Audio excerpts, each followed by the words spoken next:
Live everywhere. Daily Co's Radio on netrootsradio.com presents David Walton. Kagro in the Morning Show.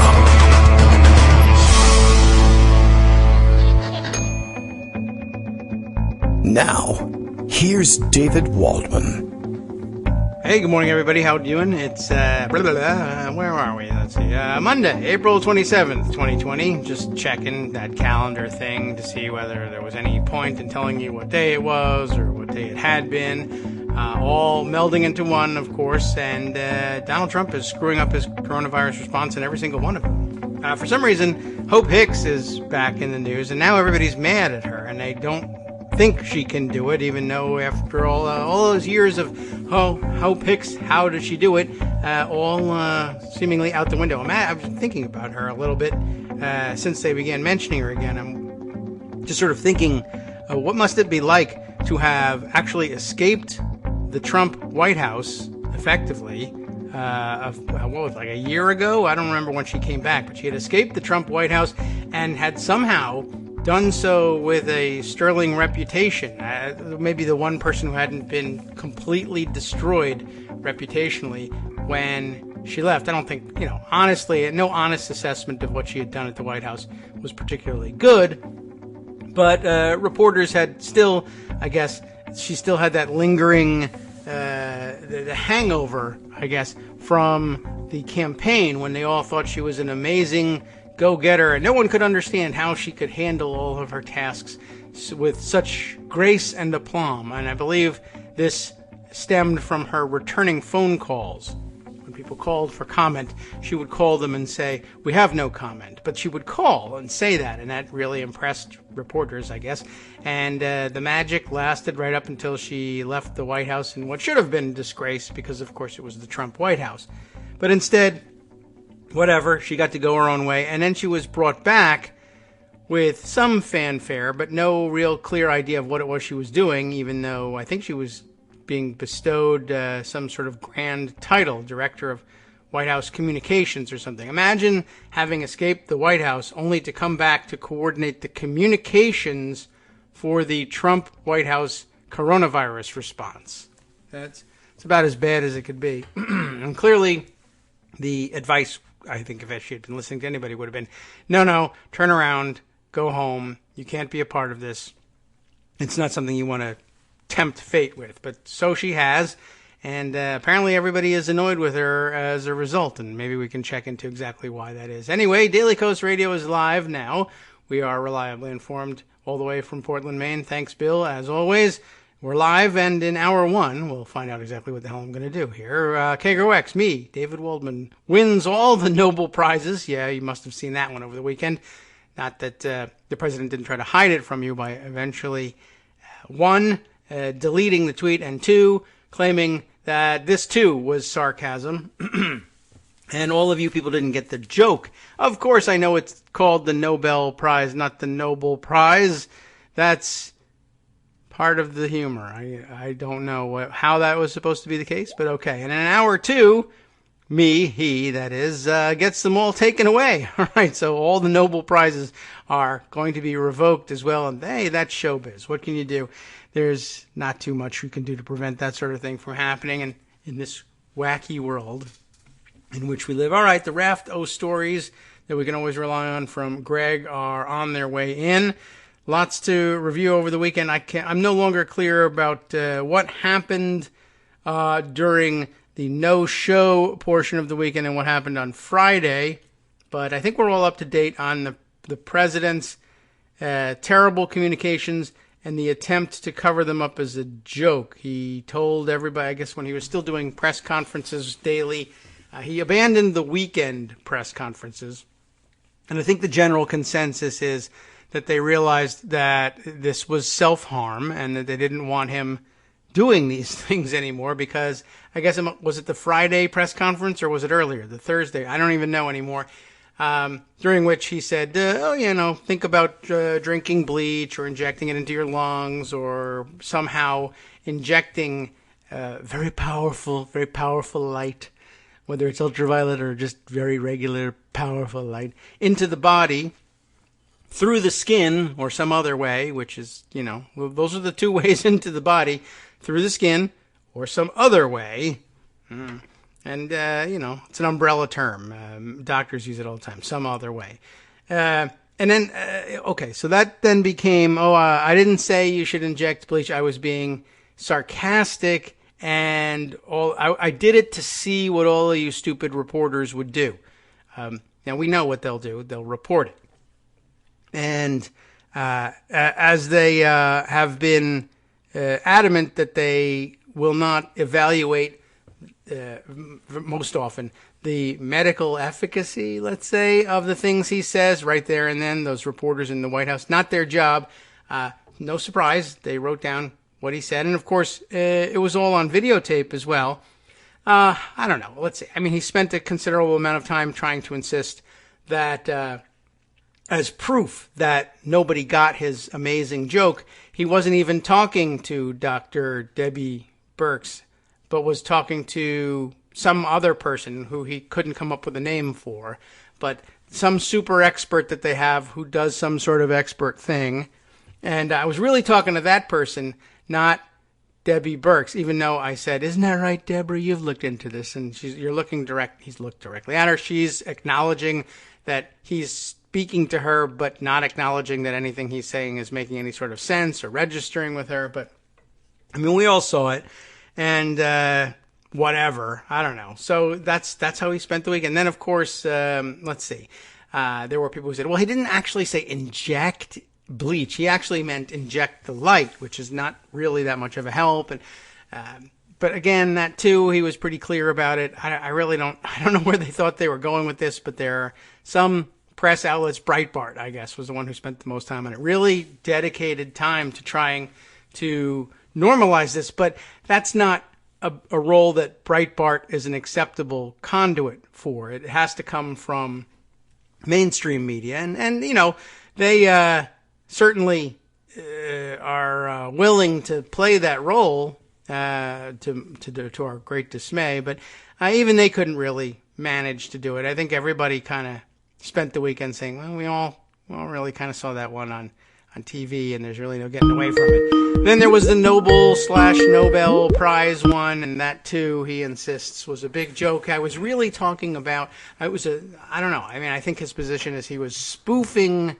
Nobel Prizes and calling them Nobel Prizes because the press is full of people who he thinks aren't noble, and I don't know what he was trying to connect with that one. Anyway, he was actually, of course, screaming about the press, and they should all lose their Nobel Prizes because they got Russia wrong, which is an old complaint of his, and we don't even have to go very far back to find the last example of it. He's talking about their Pulitzer Prizes. That's, I guess, the big underlying problem, is not that he misspelled Nobel so much as you're talking about the completely wrong type of prize, and also your premise is wrong.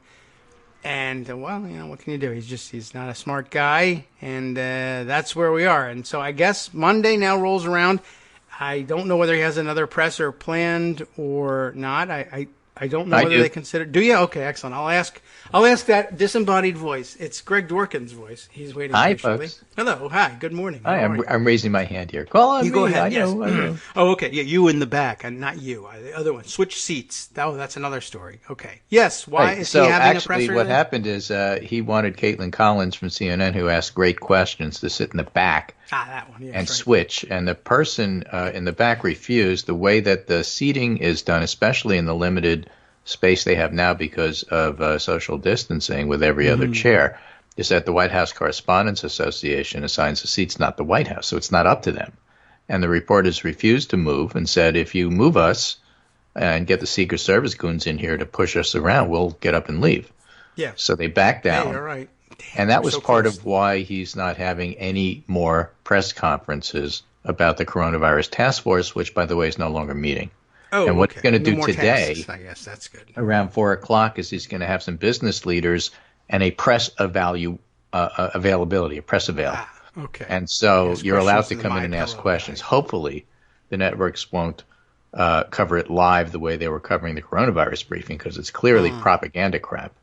Yeah, well, what could the MyPillow guy really know? Exactly.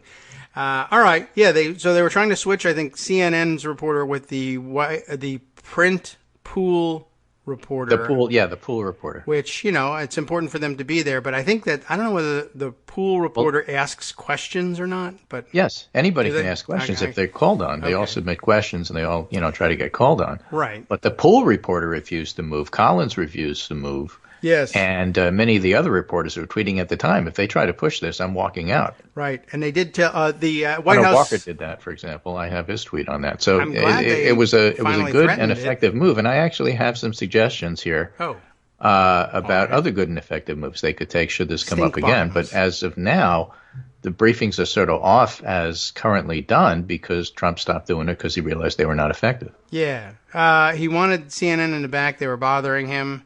And, they did tell the White House Communications Office told them the Secret Service is making us do it. It wasn't he was going to get idea. the Secret Service goons to do it, and that didn't work out. And remember, Caitlin Collins is the one who asked Trump, well, what happened in February? What were you doing in February? Yeah. Forget about your China block in January. What did you spend February doing?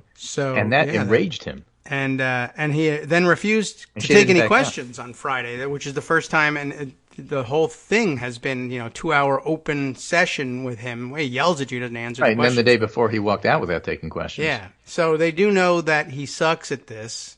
And polling on that, Morning Consult, John Ansel in the pollster tweets, according to Morning Consult, 55% watched Trump's COVID press briefings and 64% watched news coverage. And the consensus is that they are frustrating, misleading, and counterproductive. Those are the words used with percentages attached. So apparently it's like rubbernecking a car wreck on the highway. You just can't turn away. Other words that were used to describe what's going on in order of usage. Horrible. Frustrating, misleading, counterproductive, childish. Childish. Oh, Those are the top four. And then informative, dishonest, realistic, helpful, presidential, productive, and comforting. Terroristic. Yeah. Stupid, treasonous, dangerous, Yeah. An affront to all medical people everywhere. I mean, all of that stuff's in there. But they clearly were not working. And the polling is pretty clear on that as well. For example, in the MSN tracker for today, Trump's approve is 40 and his disapprove is 57. Okay. And in civics, it's 42-55. Which is a 13-point spread, larger than usual and growing. And I expect that as time goes on, in fact, the traditional polls are going to catch up to that. Just as an example, in 538's aggregator, just to look this morning, Climate Nexus has 45-52 approve, disapprove, also has a 10-point generic ballot for the Democrats, by the way. And 49-40, Biden leading Trump nationally. But in Ohio, Baldwin Wallace has Biden 45, Trump 44 in Ohio. Should that actually happen in real life, of course, Trump loses. And in New York, very interesting, Biden 65, Trump 29, Biden plus 36 in Trump's home state. But that's not the interesting part of that polling. The interesting part of that polling, as Nick Gorovich points out in his Navigator research tracker, won't be out till tomorrow because they take Sunday, Monday off. Oh, yes, right. Cuomo coronavirus approval among New York voters. 84% approve, 15% disapprove. This is Cuomo. Trump, 34% approve, 65% disapprove. What's even more interesting is when you look at the political views in this poll, in a Siena poll, and, Siena is the thing that Nate Cohn uses for the New York Times. Political views. Liberals, approve or disapprove. 16% approve, 84% disapprove. That 16% is a sympathy vote. It's not that liberals think Trump is doing a great job. It's they want him to succeed. I guess.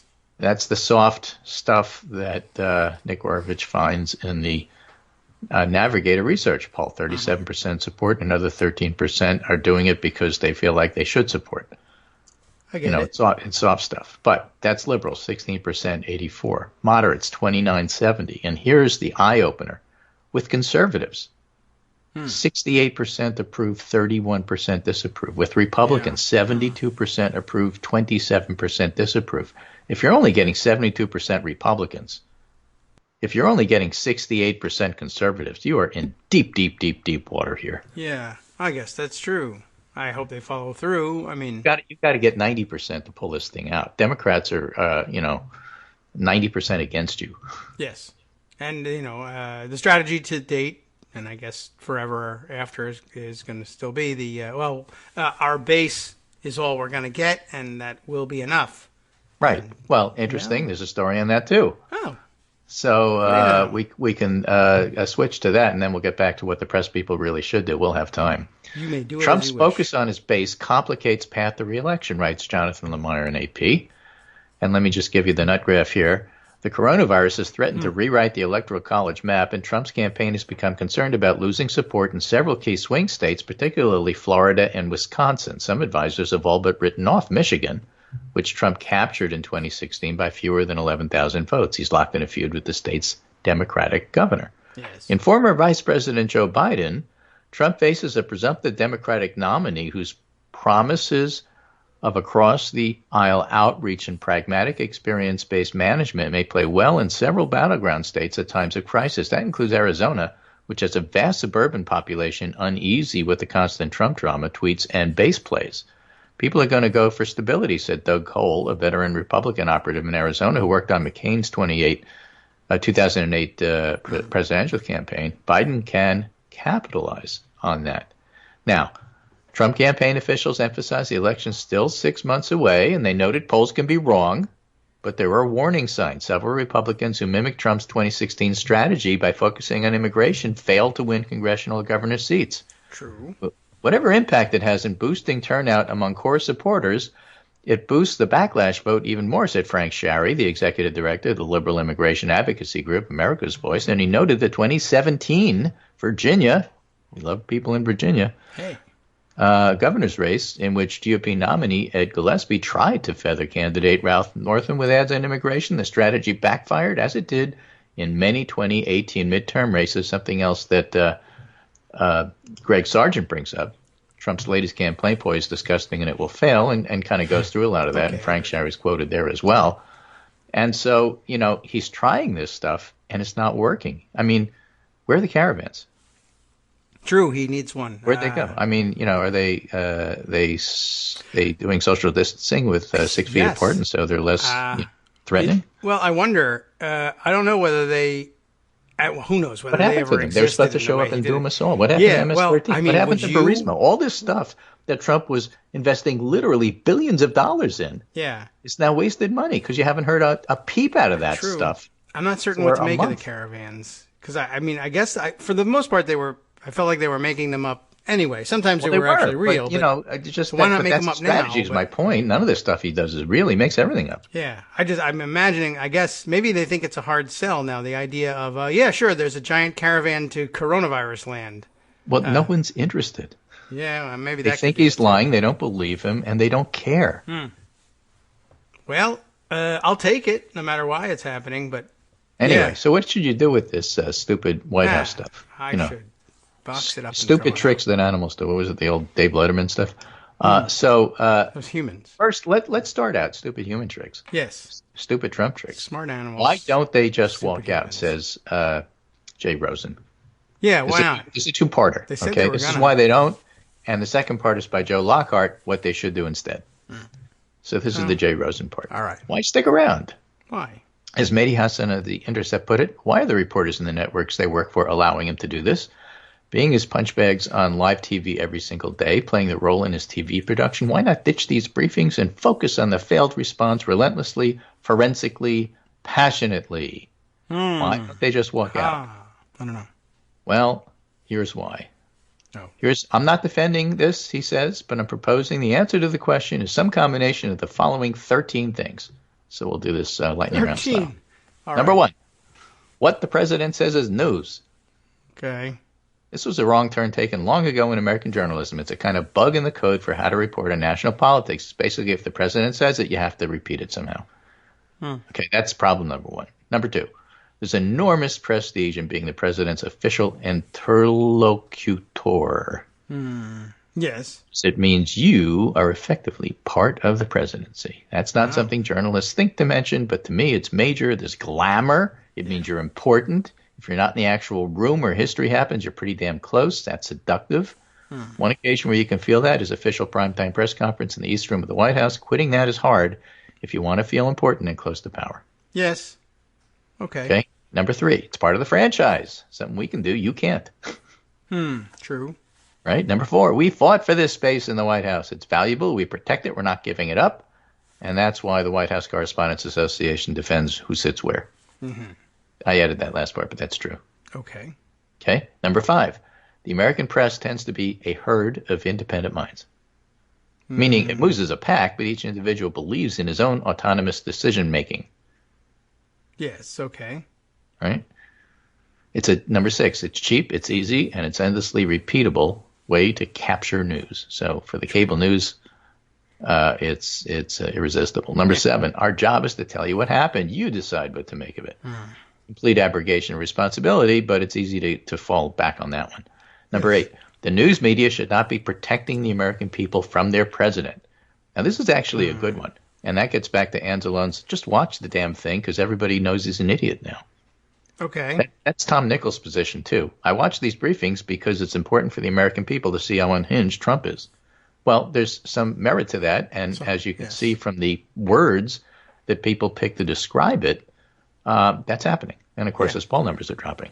And the flip side, of course, is, people drink bleach and then show up in emergency rooms. And that's not a joke. It's happening in New York, in Michigan, and in Delaware, at least is documented by the press. Maryland. So that's not hyperbole.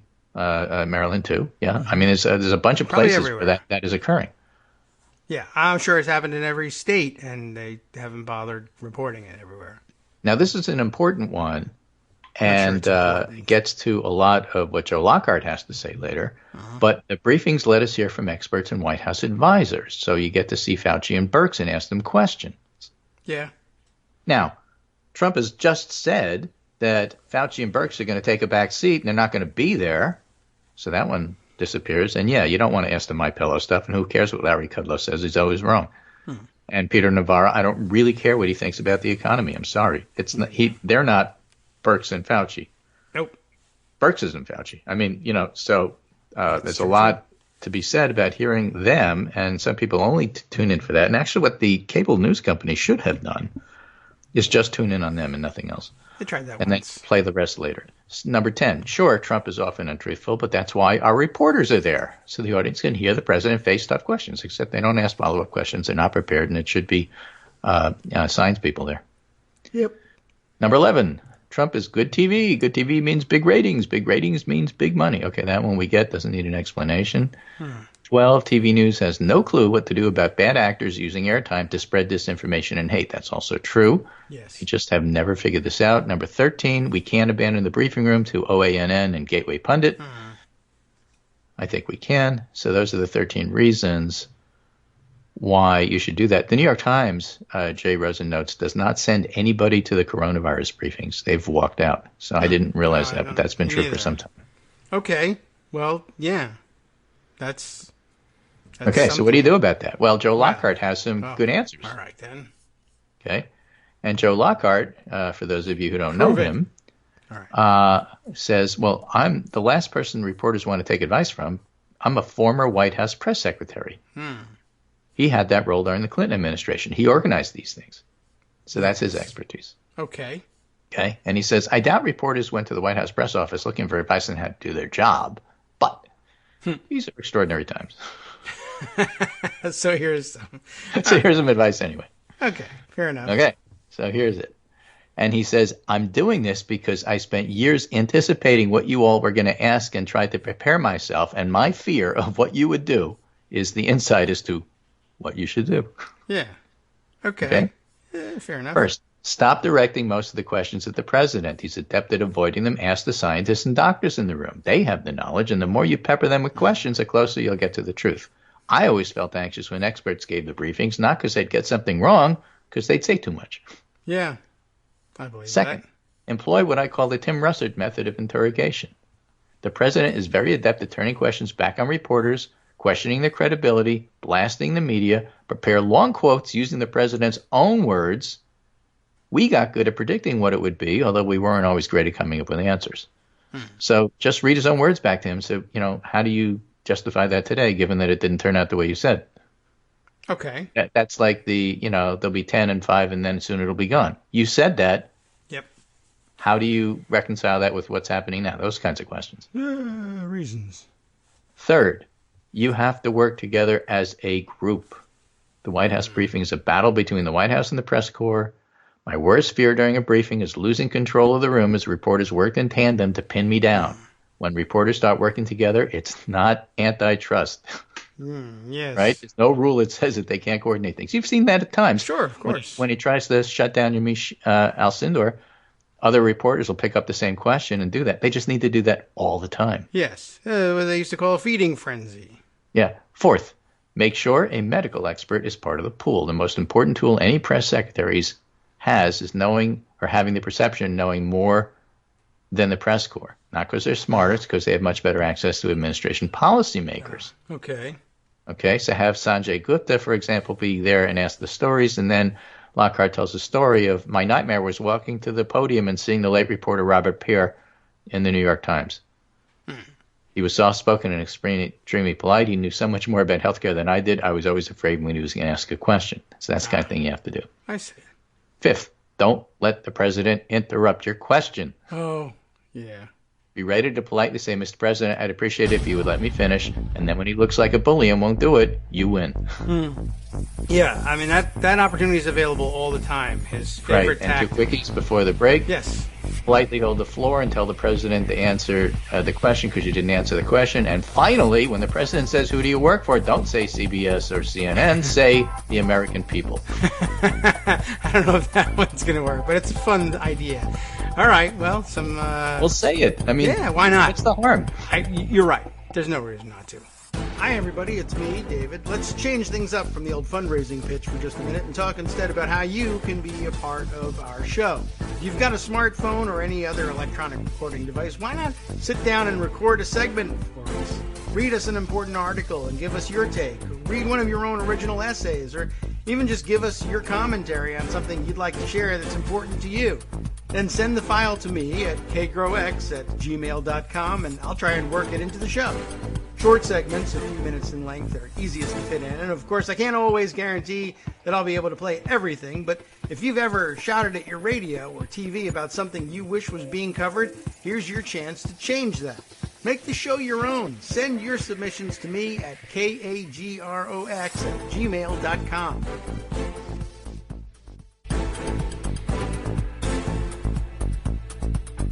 Welcome back now to the Kagro in the Morning Show here on Networks Radio. And, all right, well, let's see. We continue on. Do we want to change direction, or are we still on this one about what the reporter should be doing? No, we'll change directions, but David and I were having fun on the break because, we were going over some of Trump's methods for not allowing the reporter to finish their question.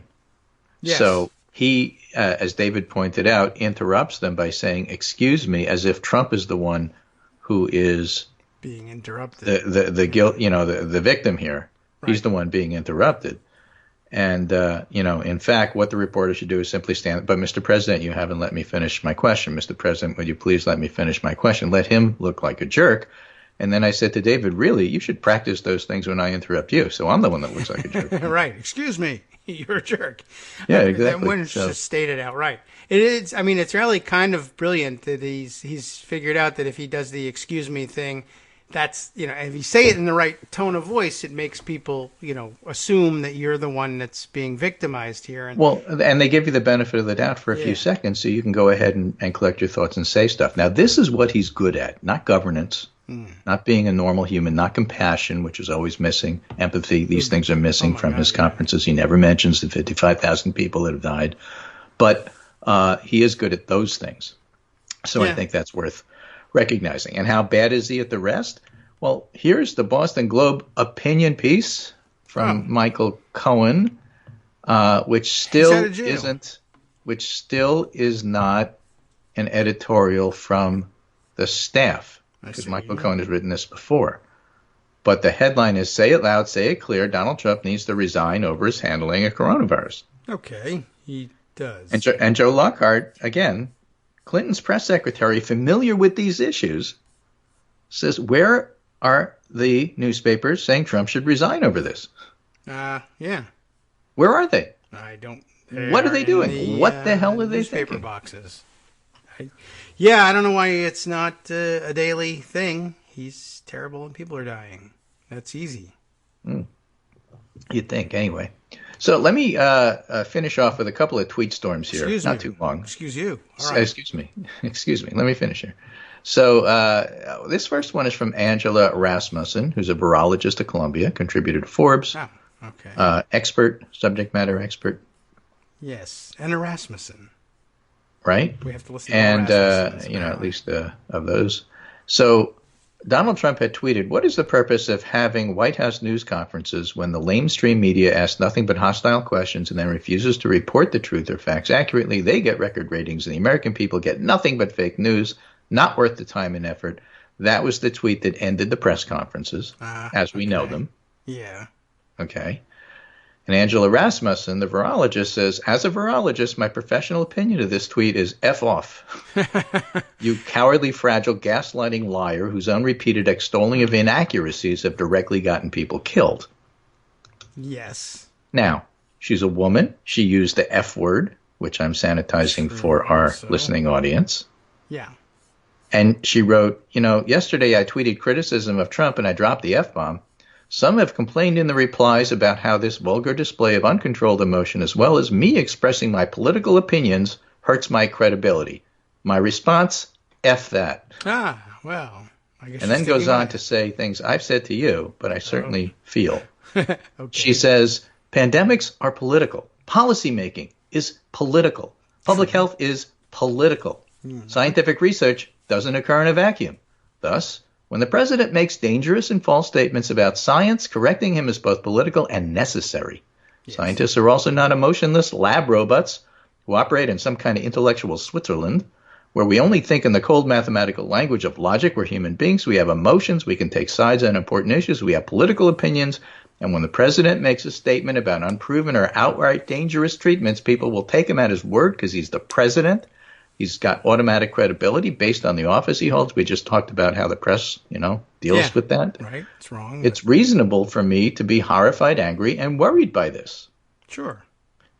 Now, let me add, the reason I have so little respect for Deborah Birx is she didn't react this way. Back to Angela Rasmussen, who did. "I am a U.S. citizen. I vote. I am entitled to have an opinion about the U.S. president's job performance, particularly when it's within my area of professional expertise. I'm entitled to feel so strongly I can swear when expressing this opinion that doesn't negate my expertise." People, some of our listeners, your listeners, have said to me, "Gee, I seem to be swearing a lot more than usual." Well, hello. Yes, right. The president This is why. Worse than usual. Let me be clear, I give 0 Fs whether or not random Twitter people think I'm classy or credible because I said F off about POTUS pushing dangerous misinformation that could literally kill somebody. Okay. Do you think people dying is less offensive than me swearing? I don't give a F. Yeah. Also, I know this might surprise some people, but virologists do use swear words from time to time, even women virologists like me, despite the fact that it's not ladylike or professional. Perceived classiness is not a metric that my job performance is evaluated on. Hey, what if she used the F-bomb, but she wore a scarf? No, well, that's true. That would change everything. What if she cursed at the virus?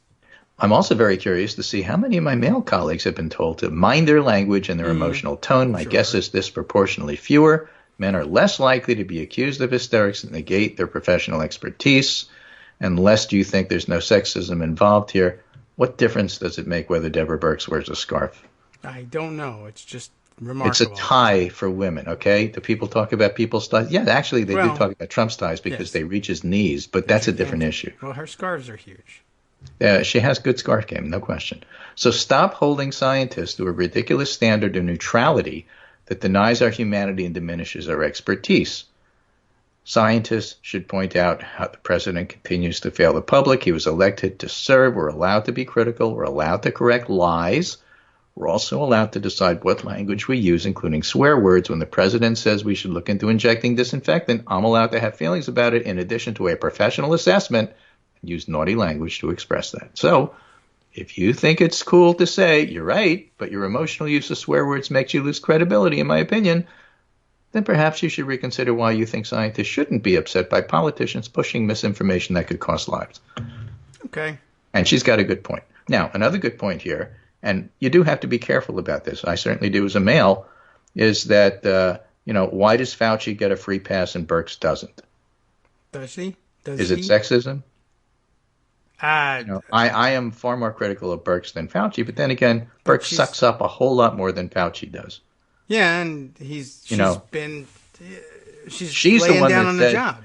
Fauci never said that Trump was, a science genius who just looks all over this stuff and really goes through the information and really, does a great job of collating it all. She said words to that effect. That wasn't an exact quote, but she said words to that effect. Fauci never said that. And when Fauci is interviewed outside of those press conferences, which he often is, he will say, no, this is really the right way to do it. We can't open too fast. We need twice as much testing. It's going to come back in the fall. Mm-hmm. He even says that right on stage with Trump. She never contradicts him. So they are not the same. They don't take the same approach. So I'm far more critical of her for that reason. And it's not because as a woman she deserves less respect than he does. But no, she doesn't get a pass. No. Although I will say that there's probably some truth to a calculation she might be making, which is that in Trump's mind, he's thinking of things in sexist terms, and Fauci can contradict him when necessary, and she might be absolutely on thinner ice. True. And our good friend Lindsay Bierstein has pointed that out to me. Well, okay. And the other side of the coin, though, is what is Birx accomplishing? The fact that she and Fauci were soft-fired this weekend says it didn't work. This is the perfect time for her to resign. What is she accomplishing? But if she resigned, man, that would be news.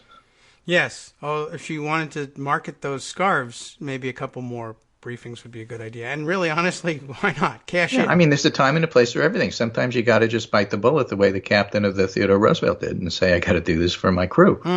Take the consequences, whatever happens. And he may be on his way back. A professional a career at this particular point in her life with this on the line, I don't buy that she has to do what she has to do. She may be able to retire.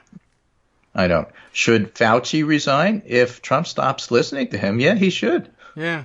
Well, I always feel like he's got a finger on that pulse. And I guess for whatever reason, maybe I'm wrong, but I don't get the feeling that she is ready to walk. And that's correct. Bad. I don't get that feeling, and I get the feeling he's ready to walk at any moment if Trump does something, worse than what we've seen. Yeah. But, there's a time and place where one or both of them are going to have to step down and say, look, they're not listening to us. The American people need to understand that, and we will go to the press and speak to the press separately. Yeah. All right. Well, I can understand that. I think we both still definitely have room for, I don't doubt that there are many, many things that are unfairly different for her because she's a woman, but not doing a good job here dealing with a crazy person. Who can do that? That's hard to do, man or woman. I don't think you're losing points because you're a woman. I think you're losing points because you're not doing it. But on the other hand, asking a woman to walk away from a pinnacle of her public health career, which doubtless is almost impossible for any other woman to replicate, is a big deal. But if you can't do your job and you love your job, then maybe it's time to think. Okay, so this is a tweet storm from Jeremy Conandick, who I have quoted before. He was Obama's Ebola logistics person, has some credibility on this particular area here. And he says, my confidence, and this was from April 20th, my confidence in Dr. Birx has been eroding in recent weeks, but with this, it's lost. This statement is not credible as public health analysis and clearly not intended to be. Here's Dr. Birx on ABC echoing Trump's attacks on the WHO and saying it wasn't until the beginning of March that we could all fully see how contagious this virus was. This is false. CDC was warning about that months before that. So Jeremy Conandick says, Birx had a choice when she came on board. Would she be an honest broker like Fauci or a political enabler like Pence? Regrettably, she's chosen the Pence model. This is not what I'd expected, and it's deeply saddening. She's made numerous statements recently that are disingenuous as science, but politically helpful to the president. Here she's saying that WHO misled the world about human-to-human transmissibility. Okay, ABC News quoting Birx as saying China and WHO were late in warning about human-to-human transmission. That's not true also. So this suits Trump's narrative of blaming WHO for his own inaction, but it doesn't fit the facts as I lay out here. More to the point, the whole world saw conditions in Wuhan in late January. How would any sane person question how transmissible this was? And as Birx well knows, the U.S. government does not sit idly by waiting for marching orders from WHO before assessing outbreak risk. It marshals all the data and makes its own analysis. And by the end of January, we knew all we needed to, but she still throws WHO under the bus. Or here, where she effusively praised Trump's attentiveness, this is what I was referring to scientific literature and data at the same time he was pushing unproven hydroxychloroquine as a miracle drug, and we know how that worked out. What do you have to lose is not data-driven medical guidance. Turns out that it can harm you more than it can help you. I suspect I was not alone in being relieved and even tentatively encouraged when Birx was first brought on board. Hard to overstate how widely respected she was. It's heartbreaking to watch her expend her reputation to cover for this president's leadership failures. And so I take a relatively harsh view of her performance. Yes. Also, the last statement of his, the last one in the chain there, is a good point, and it should be mentioned. It's not surprising to see somebody surrender their dignity to Trump. We have seen man after man do it already. So, yeah. Chiefs of staff, military people, we've seen it over and over and over. Maybe the first woman we've seen have to do that. Or very few, well, fewer because he employs fewer of them anyway. But, yeah, so it's not anything unique to her either. And you know the one who won't bend to his will and the one who he therefore hates? Who? Nancy Pelosi. Oh, yeah, right. Oh, he won't even talk to her. The one woman. He hasn't spoken to her in months in the middle of this crisis. Yeah. All the negotiations have to go through his subordinates. Right, like those crazy movie scenes where you tell her from me that she's sitting right here. At the long table, right? And you say to the butler, go tell the lady at the other end of the table to pass the sugar. Right. Well, okay. Boy, there's a lot of scarves in these videos he includes here. But I'm just saying, so it's horrible. It's a horrible situation, and people are dying because of it. And, the experts are now saying, and this is published information too, had we acted sooner, we could have saved so many of these lives. Does it matter? The polling says yes, it does.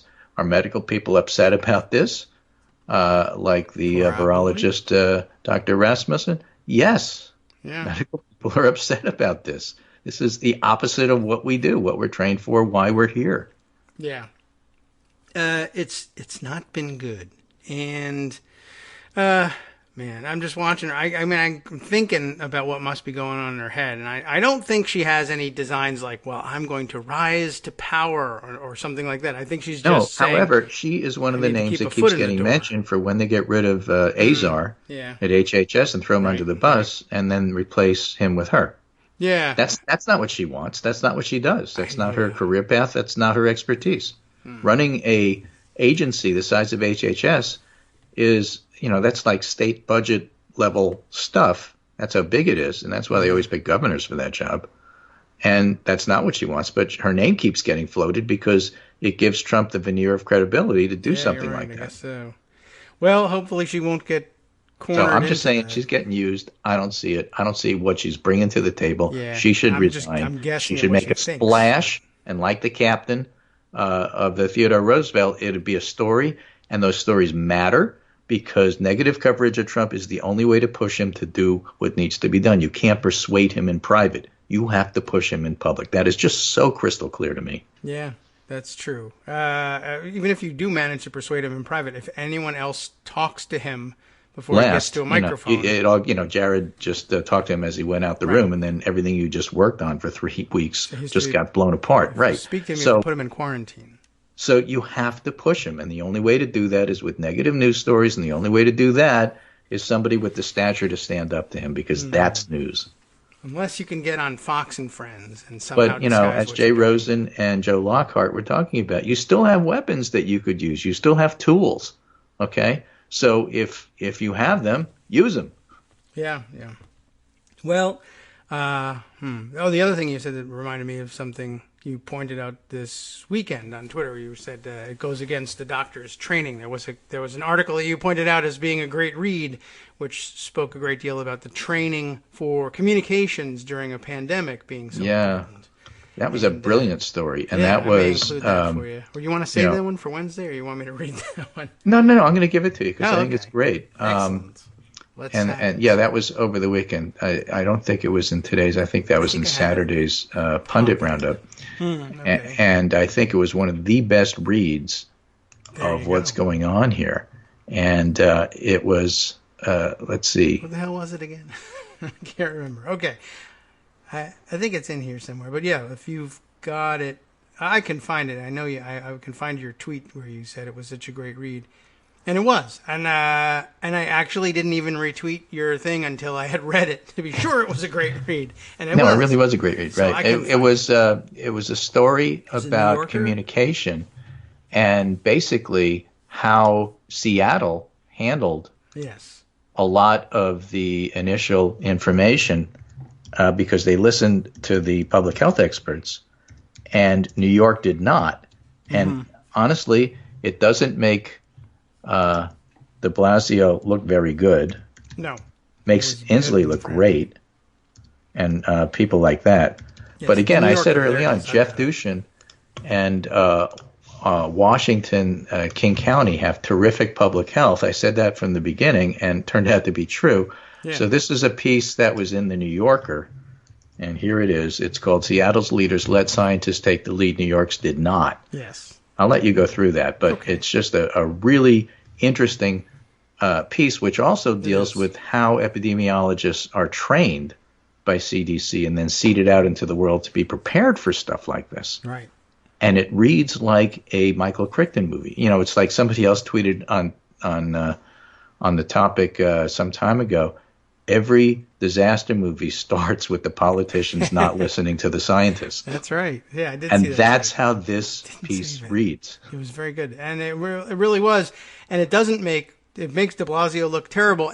But it does note that as good as the King County public health officials are, New York's health department, no slouch. They really have experts there as well. They just got sidelined because, well, for one thing, competition between de Blasio and Cuomo for who was going to be the biggest, toughest Democrat in town. And but de Blasio, for some reason, early decided maybe downplaying this thing is the way to go. Right. They also quote Richard Besser, who I think is he a trust for America's health now? I trust him. At the time, Richard Besser was the preparedness chief for CDC, and during the H1N1 crisis back in 2007, 2008, 2009, I interviewed him on preparedness for pandemics multiple times. And he's highly regarded and very extensively quoted in this piece as well. To maintain trust, you have to be as honest as possible and make damn sure that everybody walks the walk, Besser said to the author. Yeah. If we order people to wear masks, every CDC official must wear a mask in public. If we order hand washing, we let the cameras see us washing our hands. We're trying to do something nearly impossible, which is get people to take an outbreak seriously, when for most Americans, they don't know anyone who's sick, and if the plan works, they'll never meet anyone who's sick. Yes. And I can tell you, at the time, back in 2007, 2008, before the 2009 pandemic, when we were pushing the CDC to get the public ready for a pandemic that we saw as inevitable at some point, whether it was bird flu or something else, part of the pushback from the CDC was, well, the public will never do that. Yeah, I mean, they might have been right, but...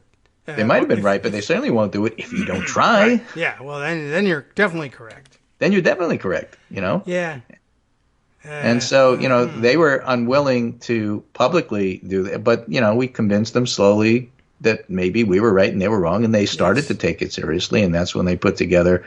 and Bush had the good fortune to read John Barry's book, The Great Influenza, and scare the crap out of him. And then from the top, it was like, hey, do you guys know what a flu pandemic can do? You guys better get ready. And that's literally how it happened. Yeah. Well, you know, before a pandemic breaks out, when you say stuff like that, and you're backed up with a good book and good science, it makes you sound really smart to say, I'm not saying everybody has to go underground immediately. I'm just saying, what do we do? We're not talking doomsday prepping here, folks. We're talking about getting Not ready that so that you helped have a plan if it happens, so that you will be ready on the first day Yeah. that you hear that there's an outbreak in Wuhan, that you can, okay, we got a plan, let's go. Right. Well, it was a good read, and I guess one other interesting comment on the situation, if not specifically this article. I think maybe I had thought this from the early days because I took note of what had happened, but I was reminded, Dana Hool had tweeted it the other day. I think maybe the unsung hero in getting people to take all this seriously, in addition to all the great work that Dr. Fauci has done, that only goes so far with news junkies. The NBA, I think, Yes. is the unsung hero of the pandemic and getting people to take it serious. Oh, my God, they're canceling basketball games. Oh, the whole season?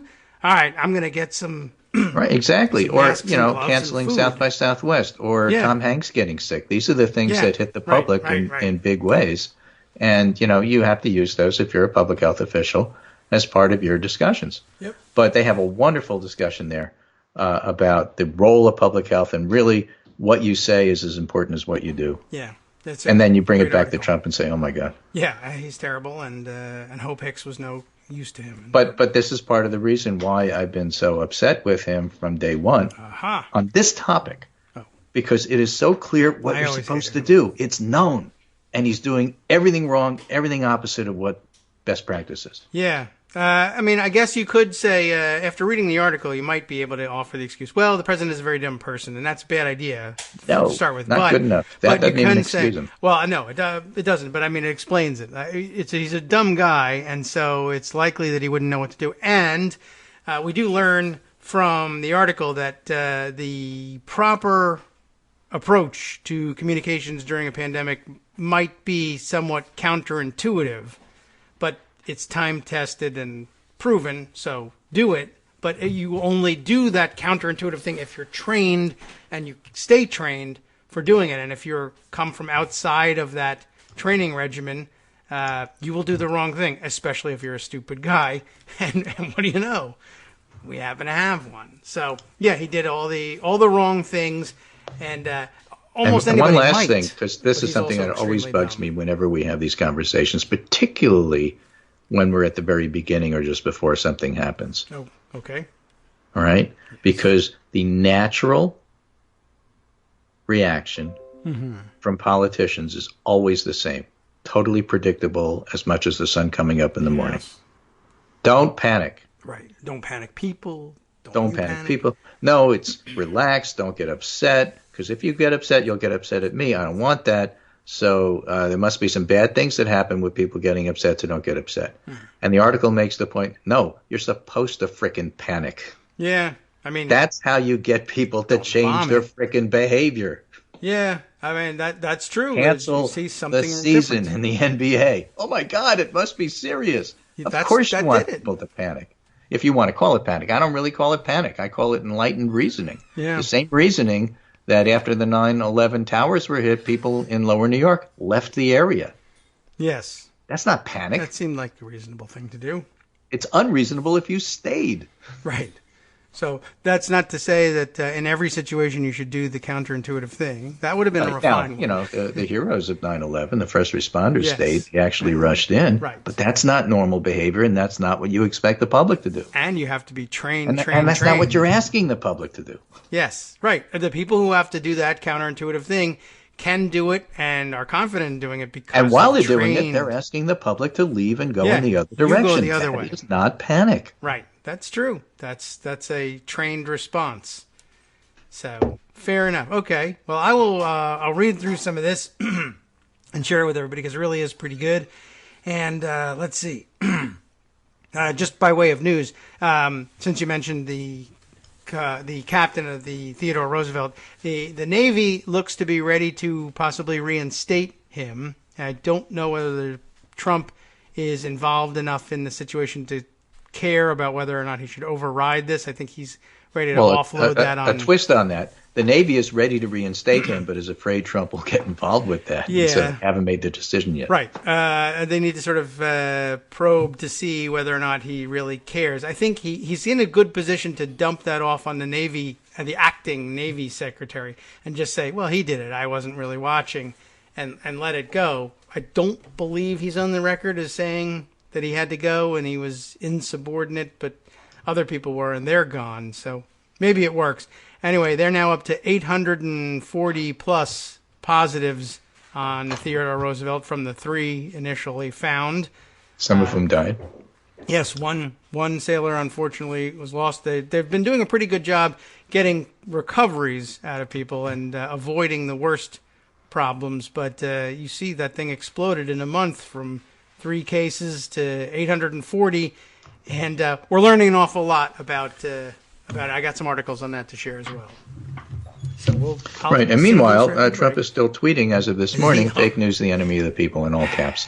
So, it's just, it's so clear. During a pandemic, your job, as Richard Besser says, is to tell the truth and to properly inform people so that they do get upset. You have to raise the level of panic, if you will. A little. Panic is good or as the risk communicators like to say, you have to raise the hazard concern. Okay, nice.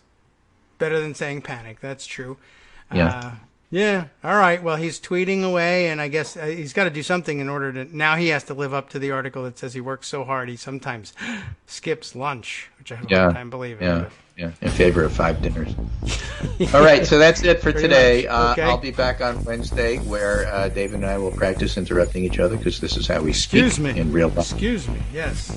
We'll do that. Okay, I didn't really actually interrupt you there. You're allowed to go on, but... All right, we'll catch up with you on Wednesday. I think you're done, I guess. I guess, maybe. All right. Well, I'll excuse you for that. Okay, thanks for coming by today. And, all right, and I'll take up this New Yorker piece. Everyone's anxious to hear it. Thanks, Greg. See you on Wednesday.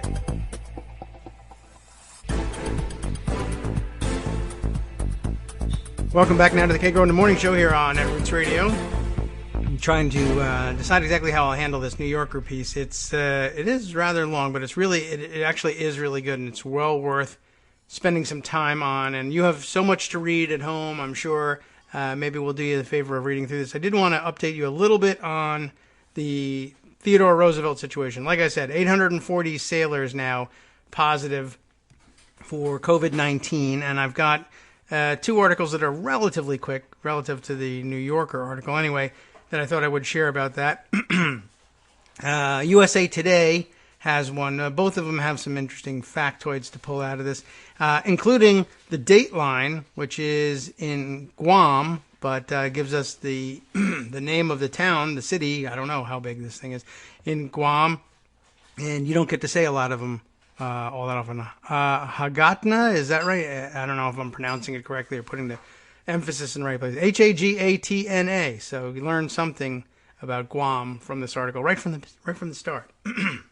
In a month, the article begins, the Navy has tested all of the nearly 5,000 sailors of the virus-stricken USS Theodore Roosevelt. There's something to pull out of that as well. This thing has been going on for a month. That's how long it took. 5,000 people, more or less, captive. And how long does it take to get the testing done? And the answer is a month, somehow, to test 5,000 sailors. No wonder we're so far behind on our testing. We just don't have this stuff down yet. And we also learned some interesting stuff between this article and another about how many times did they test them as well. Apparently, that's not a simple answer either. The latest updates as of Friday morning show positive results for coronavirus have climbed to 840 on the aircraft carrier. I think we last heard 600 plus, maybe about a week to a week and a half ago. Negative results amount to 4,098, which is good news, with 100% of the crew tested, according to the Navy. Dozens of sailors who initially tested negative later tested positive. I had to give you that fact, and I'm glad it's right up top here in the USA Today article. So they've had to test people multiple times. And again, yes, Dozens of sailors who initially tested negative, like, oh, I'm negative, go to work, reopen the Navy, reopen the state. I'm negative, I'll go. No, you're actually positive. Oh, no, I infected another 700,000 people. Right? Oh, darn it, I'll take that back. Everybody give me your virus back. Too late. Of the total cases, 88 sailors have recovered. That's not a whole lot. And that's another one of the problems and one of the things that makes it different from the flu. People stay sick when they're sick for a very long time. 88 have recovered, up from the 63 reported on Thursday, so that's good. The Navy reported 4,234 sailors moved ashore into housing on Naval Base Guam and into hotels in, here's some more town names for you, Tamuning, Tamuning, Tamuning, I have no idea, and Tumon, Tumon. So there you have 3 localities on Guam that you've learned about. Hagatna, Hagatna, which sounds like Hebrew when I say it that way. Tamuning and Tumon, the twin T's, as we'll call them, even though I have no reason to believe that they're twins at all. But why not? Let's just say that they are. Why would you put all the Navy personnel in those two if they weren't twins of some sort? As of Friday, there were 4 sailors at the U.S. Naval Hospital and none in the ICU. So that's good news, too. Since the ship pulled into Guam on March 27th, 1 sailor from the crew, Aviation Ordnanceman Chief Petty Officer Charles Robert Thacker, died after testing positive for the virus.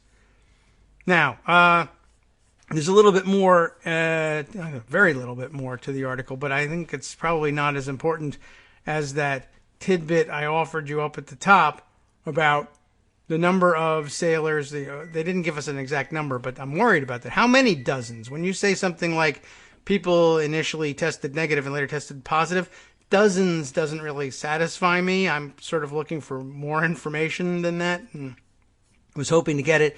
It's not in this article. However, I also put aside a piece from the San Diego Union Tribune, which I don't think we've ever read from before, so an exciting first for us. What we can learn from the Theodore Roosevelt outbreak. Perfect. I would love to learn something. What can we learn? Here's the answer from Andrew Dyer. Oh, I forgot to credit the writers of the USA Today piece. But Andrew Dyer has written this one, and this is about learning things, so he gets more credit. Investigation of the Theodore Roosevelt outbreak could boost knowledge of how the virus spreads and inform a vaccine, if there ever is one. This is an April 26th piece, dateline to San Diego, because that's where the San Diego Union Tribune is. An investigation by the Navy and the Centers for Disease Control and Prevention into the outbreak of the novel coronavirus on board the San Diego-based, that's why we're hearing from them, aircraft carrier Theodore Roosevelt, could yield data valuable not just to the military, but also to the greater scientific community in the race to better understand the virus, the Navy says. The Roosevelt has been tied up in Guam for the last month as the virus spreads throughout its crew. Well, spread is how they put it. Spreads, we hope it's not still spreading, but that's part of the problem here. More than 17% of the ship's approximately 4,845 sailors, we keep getting different numbers, have tested positive for the novel coronavirus. 856 sailors. That number, is that higher or lower than it's right around the same area, but anyway. Point is, there are still a handful of results outstanding, the Navy said Friday, or as they like to say in the military, outstanding, even though that doesn't mean the same thing. But that's the way they tend to say outstanding in the movies, and we're going to do the same thing. Anyway, now they, of course, say they have got all the results in. So 17%, I saw someone refer to this as the attack rate, which is interesting too, and not out of keeping with what we've seen elsewhere. And this is part of the real interest here, is the idea of having a sort of enclosed community that you can do 100% testing in and find out exactly what's going on. Because I think what's interesting here is that 17% attack rate, and then they were saying, oh well, it's a relatively young group of people. the crew of an aircraft carrier, as opposed to, mixed general population on land somewhere. Not only is it more or less isolated, but self-selected for younger people. And remember, originally we thought that younger people were at less risk from this virus. That turns out to be changing as well, from articles over the weekend that we won't get to today because we just can't pack it all in.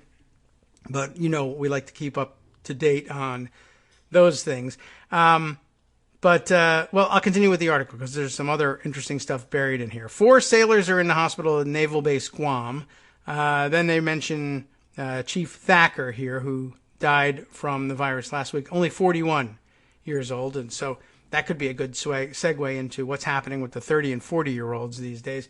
If you haven't seen it, I know we've been trying to catch up with the whole mysterious clotting issue that tends to manifest itself in the 30 and 40-year-olds that's resulting in heart attacks and strokes and limb amputations as well. I mean, still by far in the minority of cases. I don't want you to panic too much, but we'll figure out in the next article exactly how much you should panic in general about things.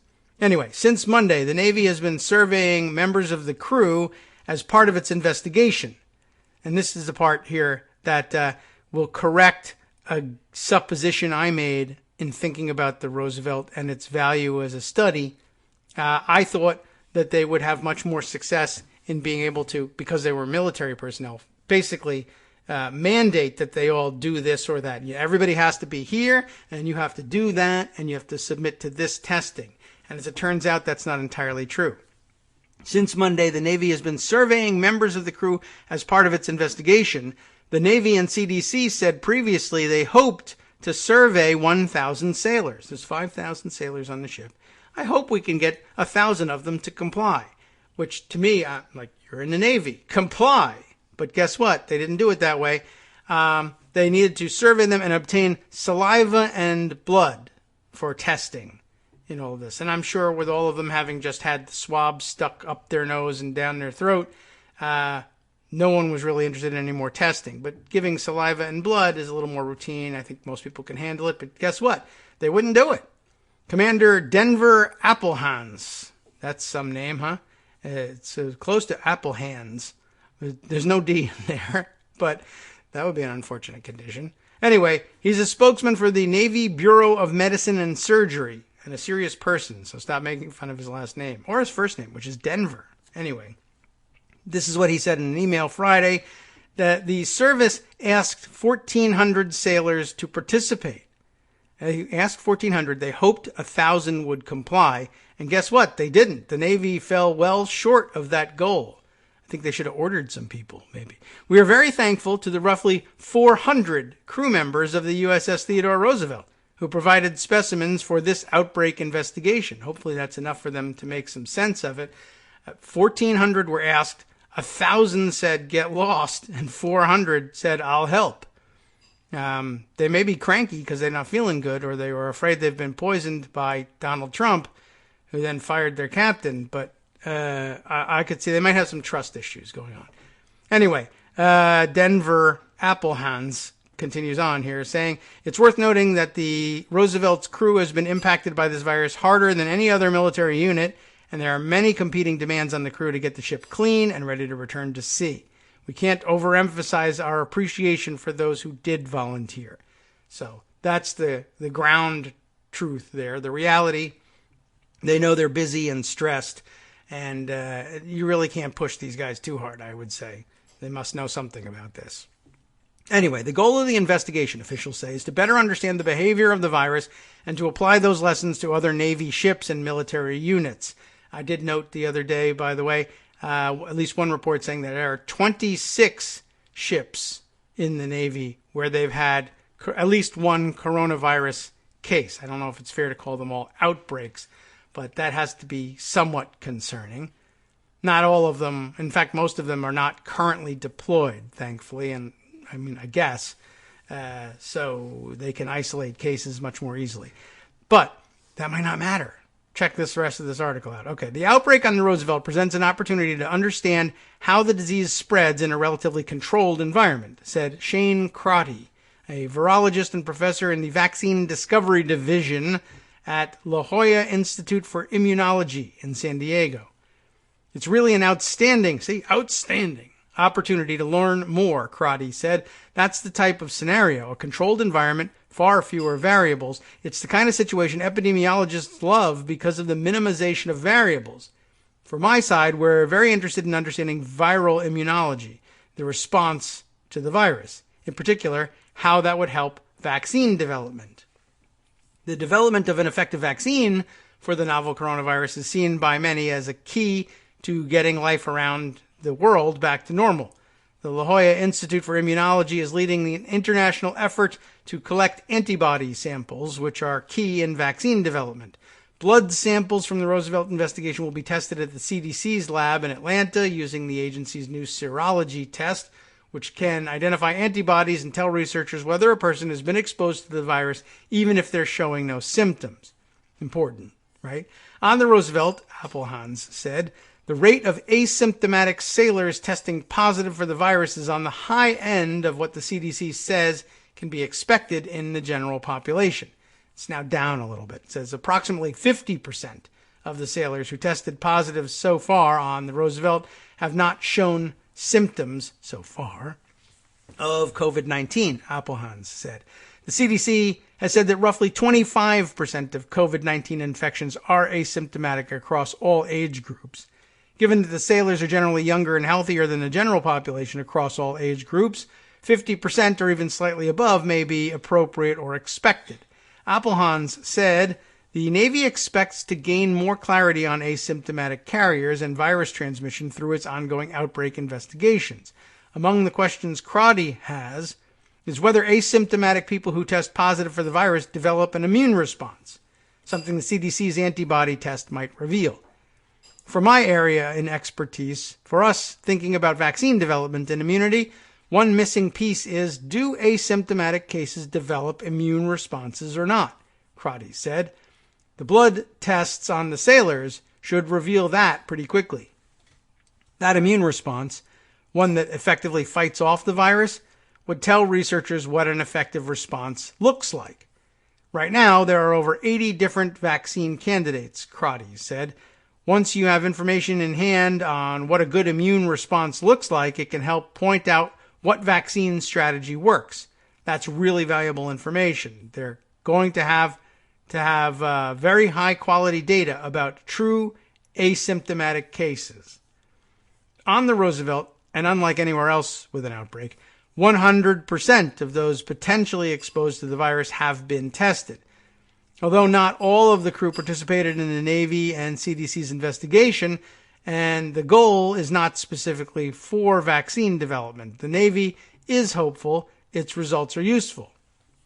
What this outbreak investigation will provide is some basic information about exposure to the virus aboard the ship and development of antibodies from that exposure, Appelhans said.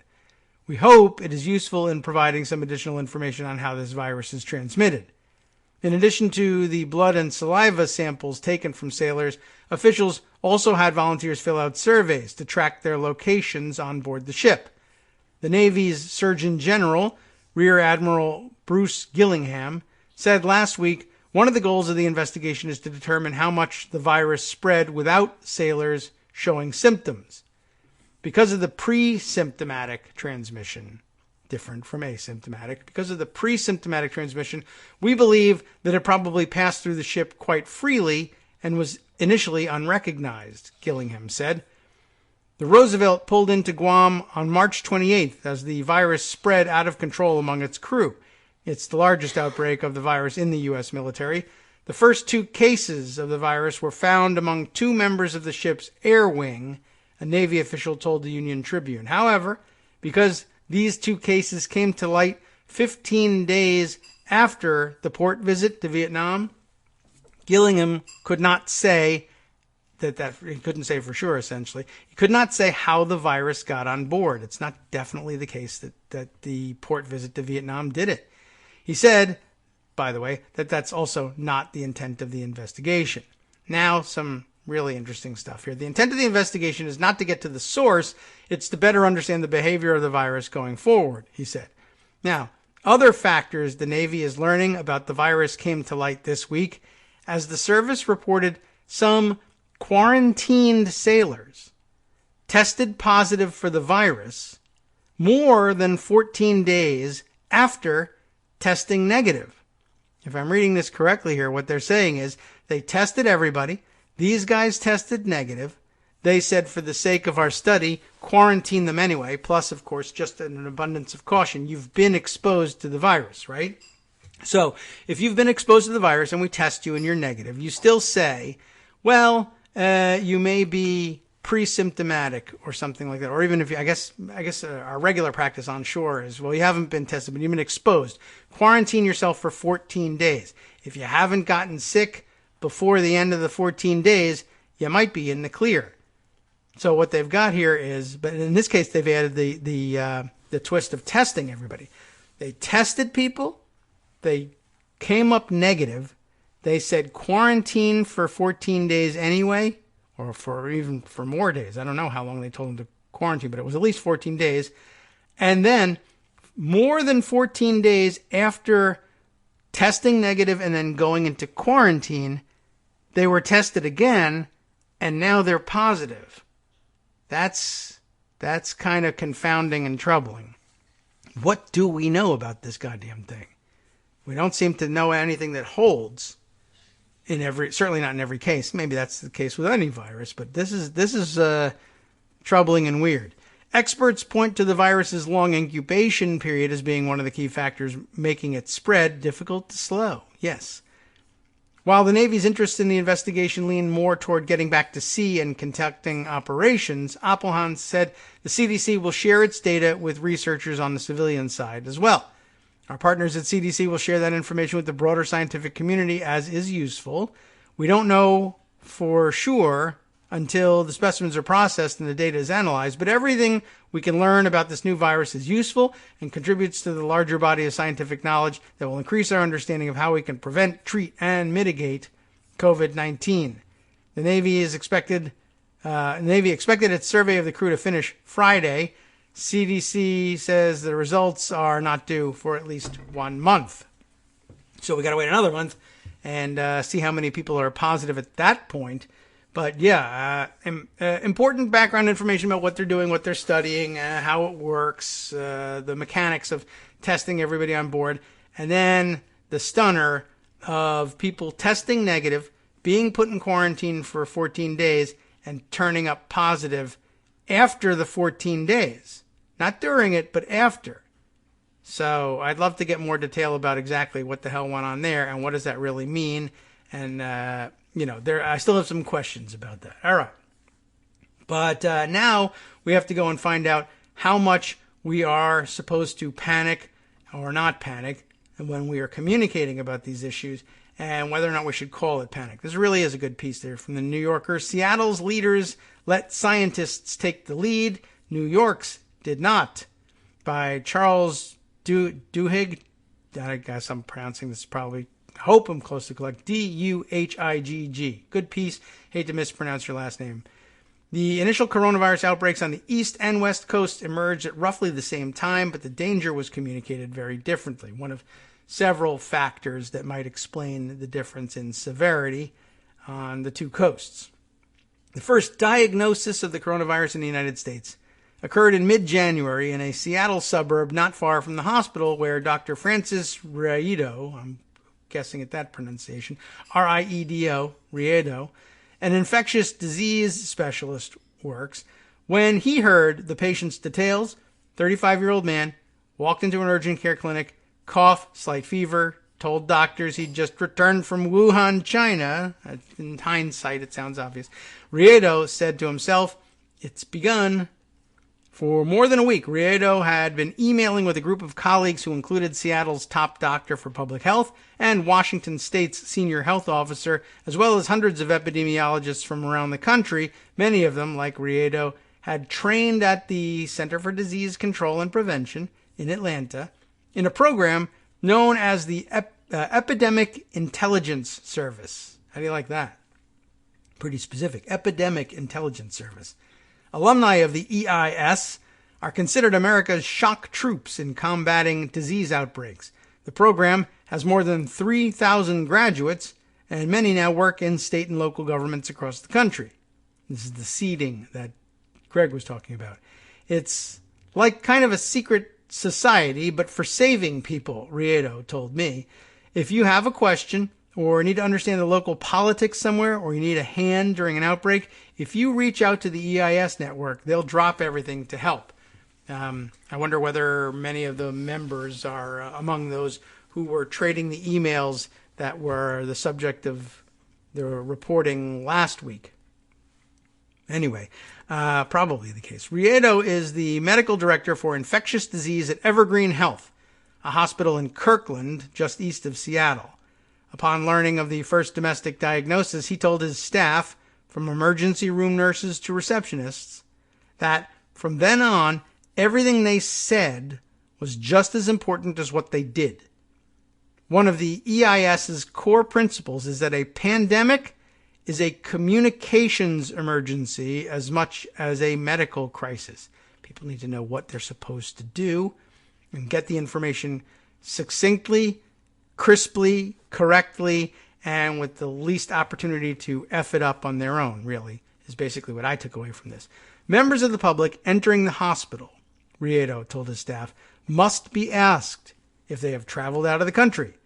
If someone had respiratory trouble, staff needed to collect as much information as possible about the patient's recent interactions with other people, including where they had taken place. You never know, Riedo explained, which chance encounter will shape a catastrophe. There are so many terrifying possibilities in a pandemic. Information brings relief. A national shortage of diagnostic kits for the new coronavirus meant that only people who had recently visited China were eligible for testing. We all remember that.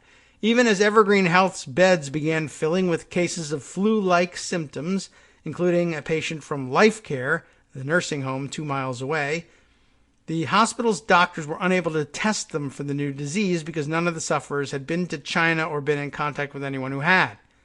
For nearly a month, as the hospital's patients complained of aches, fevers, and breathing problems and exhibited symptoms associated with COVID-19, such as glassy patches in the x-rays of their lungs, none of them were evaluated for the disease.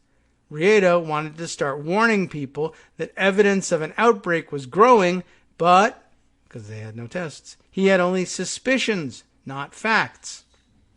At the end of February, the CDC began allowing the testing of patients with unexplained respiratory tract infections or fever and or symptoms of acute respiratory illness. Riedo called a friend, an EIS alum at the local Department of Health. If he sent her swabs from 2 patients who had needed ventilators but had tested negative for influenza and other common respiratory diseases, would she test them for COVID-19? At that point, there had been only 16 detections of the coronavirus in the U.S., and only the one in Washington state.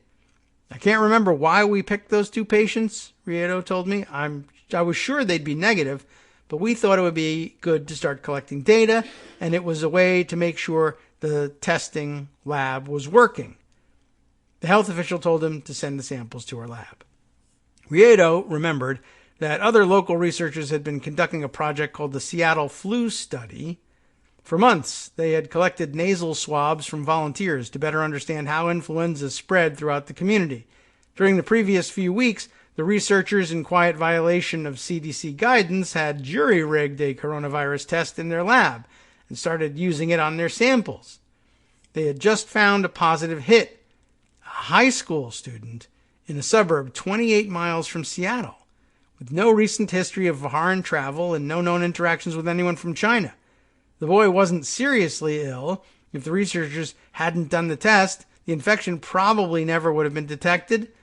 The genetic sequence of the boy's virus was unnervingly similar to that of the man with the first known case, even though the researchers couldn't find any connections between them. The frightening implication was that the coronavirus was already so widespread that contagion was passing invisibly among community members. Community spread. You learned about that early on in all of this. At 7:40 that morning, Riedo got a call from his friend at the public health lab. Both of the samples he sent were positive. Riedo sent other swabs from 9 other Evergreen Health patients. 8 were positive. Riedo grabbed the patient's charts and saw that 7 of them had come from Life Care Nursing Home. It didn't make any sense, though. Nursing home residents don't travel and interact mainly with just family members and staff. So Riedo sent in more samples. Most of the patients tested positive. So the mystery begins to deepen. We'll take a 2-minute break and then dive right back in, hopefully just about where we left off, and get through this important article and see what else we can cram in. Hi, it's me, David Waldman, your host for Kagro in the Morning, and I've learned that I either need to update these announcements more often or stop saying that the announcements are brand new. What's not new is that this message, too, is a call for your support in keeping the Kagro in the Morning show on the air. My thanks go out to all of you who do support the show through your donations. The stats say that Kagro in the Morning fans download our program about 2,000 times each weekday, but our donors make up only about 8% of our daily listeners.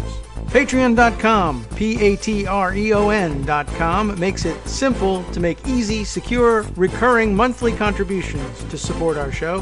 Patreon.com/KagroX gets you straight to our donation page. If we're helping keep you sane during the Trump era, consider what that's worth. $1 a day? 50 cents? One thin dime? We do about 20 shows a month, so pick a number, do the math, and head to patreon.com/KagroX to let us know. Thanks again, everyone, for all your support.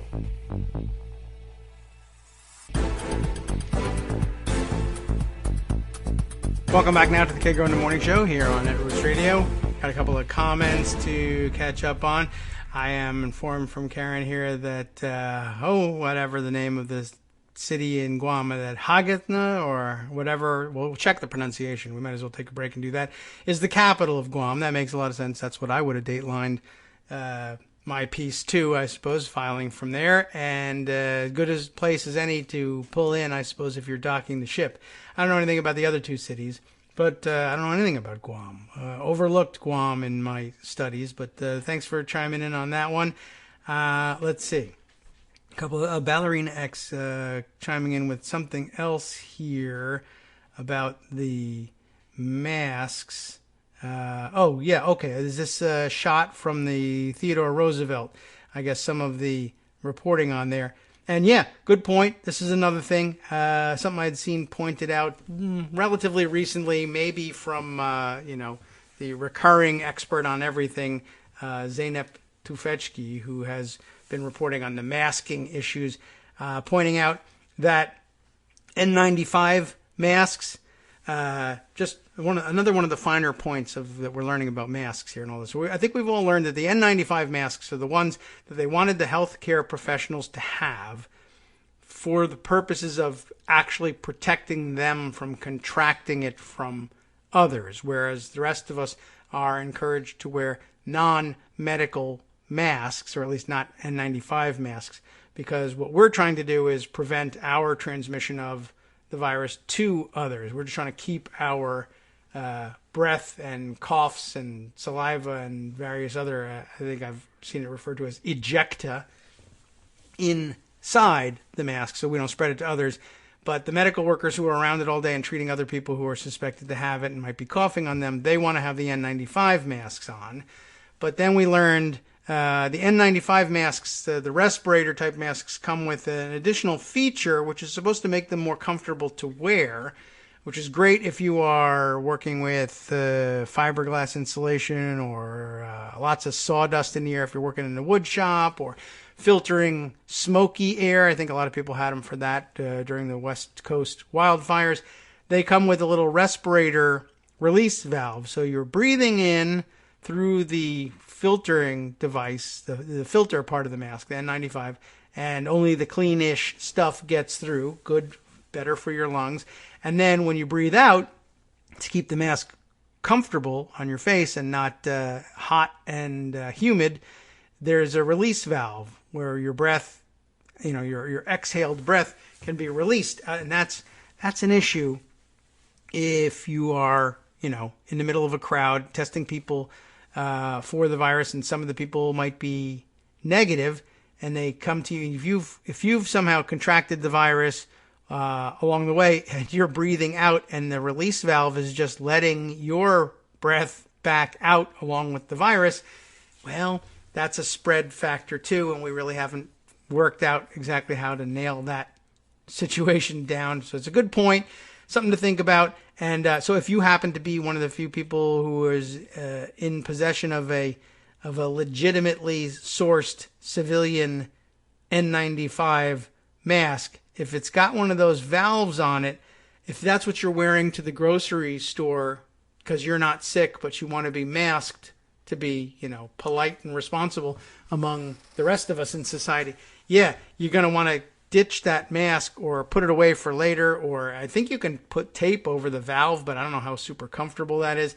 You may want to switch to a cloth mask if you're just trying to do the preventative thing. If you're taking care of somebody at home who's sick, that might make some sense, even with the valve, to have that on. But yeah, out and among the rest of us is not the place to be with one of those on. So I just thought I'd throw that one in there. What's this? And you've included a little screen grab from CDC here. My N95 respirator has an exhalation valve. Is that okay? Well, let's get right to it. An N95 respirator with an exhalation valve does provide the same level of protection to the wearer as one that does not have a valve, so that's good. You're protected either way. The presence of an exhalation valve reduces exhalation resistance, which makes it easier to breathe, exhaling anyway. Some users feel that a respirator with an exhalation valve keeps the face cooler and reduces moisture buildup inside the face piece, almost certainly true. However, respirators with exhalation valves should not be used in situations where a sterile field must be maintained. For example, during an invasive procedure in an operating or procedure room, because the exhalation valve allows unfiltered exhaled air to escape into the sterile field. So certainly you wouldn't want to wear one in a procedure room. Probably not the greatest choice standing there testing sailor after sailor as well, if there's any fear that you might be positive yourself or not even know it. So a little bit of a fun twist, and maybe part of the reason why there was so much disagreement about exactly what they should and shouldn't tell people about masks and mask usage at the time. All right, jumping back now, thanks for everybody's contribution, to the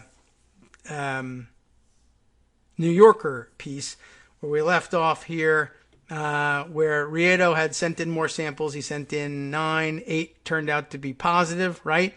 Including a woman who had been told that she had had pneumonia, another woman who had complained of sweating and clammy hands, and a man in his 50s with serious respiratory problems. For 3 days, dozens of that man's family members had sat at his bedside in the hospital. Now we're all slapping our foreheads about this, but at the time, they didn't know. Coming in and out of the building and going from home to work, visiting restaurants and shaking people's hands, inadvertently exposing themselves and others to COVID-19. At that moment, there were no known U.S. coronavirus fatalities. Schools, restaurants, and workplaces were open, stock markets near an all-time high, but when Riedo stopped to calculate how many of his hospital employees had been exposed to the coronavirus, he had to quit when his list surpassed 200 people. If we sent all of those workers home for 2 weeks, which is what the CDC was recommending, we'd have to shut the entire hospital down. He felt like a man who, having casually swatted at a buzzing insect, suddenly realized that he was beneath a beehive. The next day, the man with all the family visitors died. It was America's first known COVID-19 death. Riedo called his wife. I told her, his wife, not the patient's wife. I told her I didn't know when I would be coming home, he said to me. And then I started emailing everyone I knew to say we were past containment. It had already escaped. Epidemiology is the science of possibilities and persuasion, not of certainties or hard proof. Being approximately right most of the time is better than being precisely right occasionally. The Scottish epidemiologist John Cowden wrote in 2010, "You can only be sure when to act in retrospect," like we get to do. looking back, hindsight being 2020, right? Epidemiologists must persuade people to upend their lives, to forego travel and socializing, to submit themselves to blood draws and immunization shots, even when there's scant evidence that they're directly at risk. That's how you get out in front of things. Epidemiologists must also learn how to maintain their persuasiveness even as their advice shifts. Masks, no masks, this kind of mask, that kind of mask, no masks at all, masks for only some, whatever, right? Attacks only the elderly and those with who are immune compromised. Well, also maybe younger people. Well, maybe even be worse. There may be asymptomatics, but you'll know in 14 days, maybe more days. I don't know. Well, the recommendations that public health professionals make at the beginning of an emergency, like there's no need to wear masks, children can't become seriously ill, often change as hypotheses are disproved, new experiments occur, and a virus mutates. The CDC's Field Epidemiology Manual, which devotes an entire chapter to communication during a health emergency, indicates that there should be a lead spokesperson whom the public gets to know. Familiarity breeds trust. The spokesperson should have a single overriding health communication objective, SOHCO, or SOCO, pronounced SOCO for some reason, single overriding health communication objective. Remember that. Which should be repeated at the beginning and end of any communication with the public so that people remember it. After the opening SOCO, the spokesperson should, quote, acknowledge concerns and express understanding of how those affected by the illness or injuries are probably feeling. Such a gesture of empathy establishes common ground with scared and dubious citizens who, because of their mistrust, can be at the highest risk for transmission. We see that now, of course, with people out there protesting, right? The spokesperson should make special efforts to explain both what is known and what is unknown.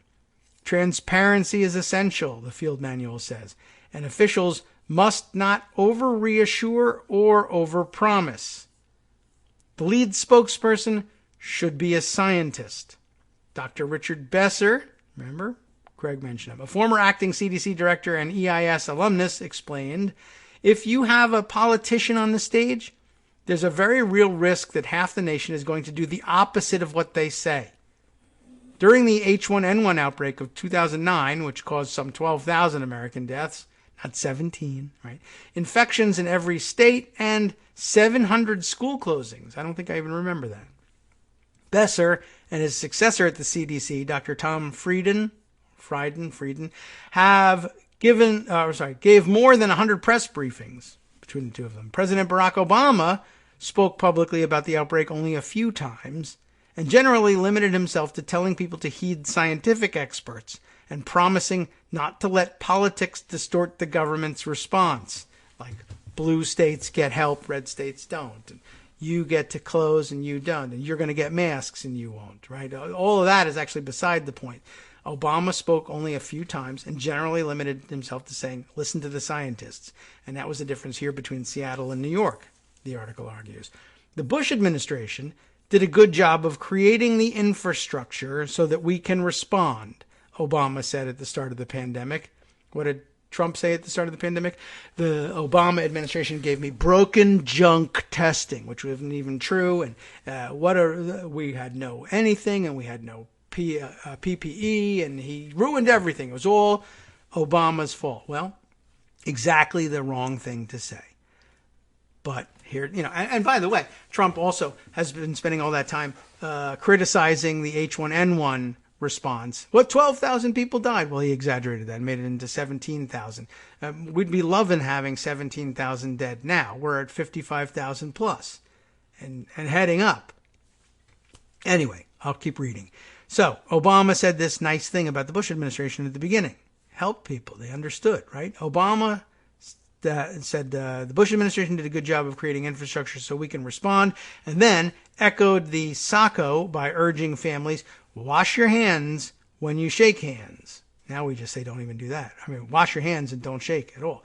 Cover your mouth when you cough. I know it sounds trivial, but it makes a huge difference. At no time did Obama recommend particular medical treatments. nor did he forecast specifics about when the pandemic would end. Whereas the CDC protocol encourages politicians to practice restraint, yes, it invites the lead scientific spokesperson to demonstrate his or her advice ostentatiously and to be a living example of the importance of, say, wearing a mask or getting a shot. When polio inoculations began in the 1950s, many people worried that they were unsafe, so New York City's Commissioner of Health, who happened to be married to the EIS's founder, invited reporters to watch school children getting injections. They should have gotten the injection, but okay. And she also enlisted Elvis to publicly get his shot. That's the NBA of the day. EIS personnel in the field have carried boxes of masks and gloves to distribute to pilots, flight attendants, journalists, and other healthcare workers, supplies that may not be needed by the recipients, but emphasize how important universal compliance is. When Besser gave briefings during the H1N1 pandemic, he sometimes started by describing how he had recently soaped up his fingers, or pointedly waited until everyone was away from the microphone before taking the stage. At the time, there was almost no chance that Besser and his colleagues were at immediate risk of contracting H1N1. To maintain trust, you have to be as honest as possible and make damn sure that everyone walks the walk, Besser told me. Think back for just a second. What did you see immediately at the White House briefings? Violations of every protocol we had been told to observe. Every single one, right? So if we order people to wear masks, then every CDC official must wear a mask in public. If we order hand washing, then we let the cameras see us washing our hands.